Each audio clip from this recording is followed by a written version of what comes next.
150 मुली शाळेत त्यांचे कपडे काढून तपासणी केली गेली का? पिरियड झाल्याचा संशय.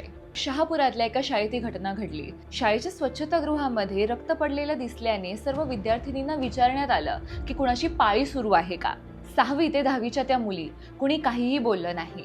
तर शाळेच्या मुख्याध्यापिकेने त्या रक्ताच्या डागांचे फोटो काढून प्रोजेक्टरवर सर्व विद्यार्थ्यांना दाखवले. तरीही कुणी काहीही न बोलल्याने त्यांनी 150 विद्यार्थिनींना गणवेश काढायला लावलं आणि कोणाला पाळी आली आहे का हे तपासलं. त्या घाबरलेल्या मुलींनी घरी जाऊन तो सगळा प्रकार आपल्या पालकांना सांगितला.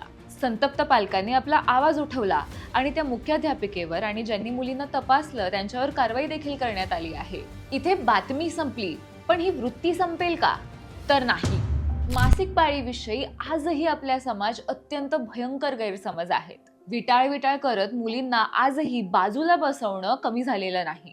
मासिक पाळीविषयी मुलींशीच काय तर मुलांशीही मोकळेपणाने बोलण्याची आणि ही नैसर्गिक गोष्ट समजावून सांगण्याची गरज आहे. पण हे अजूनही सहसा पचनी पडत नाही. युनिसेफच्या रिपोर्टनुसार जगभरात फक्त 39% शाळांमध्ये या पिरियड्स बद्दल शिकवलं जातं. पण आपल्याकडे आजही हे सगळं शिकवलं तर फक्त मुलींना शिकवलं जातं आणि पॅड लपवून ठेवा असं त्यांना सांगितलं जातं. युनिसेफचे अहवाल असंही सांगतात की भारतातल्या फक्त 13% मुलींना आपल्या पहिल्या मासिक पाळीपूर्वी पिरियड्स बद्दल माहिती असते. तर 60% मुली पायाभूत सुविधांच्या अभावामुळे आणि इतर अडचणींमुळे मासिक पाळी आली की शाळेत येतच नाहीत. काही तर वयात येताच कायमची शाळा सोडतात. केंद्र सरकारने सर्वोच्च न्यायालयाला दिलेल्या माहितीनुसार महाराष्ट्रात 97.9% शाळांमध्ये विद्यार्थिनींसाठी वेगळं स्वच्छतागृह आहे. पण पुढचा प्रश्न, ती स्वच्छ असतात का? तिथे पाणी असतं का?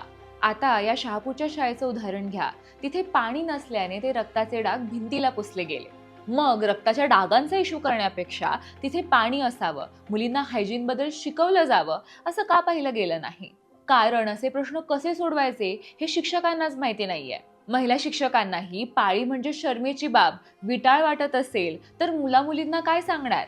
पुरुष तर आपला संबंध काय असं म्हणून नामानिराळे. मासिक पाळीचे प्रश्न किती गंभीर आहेत.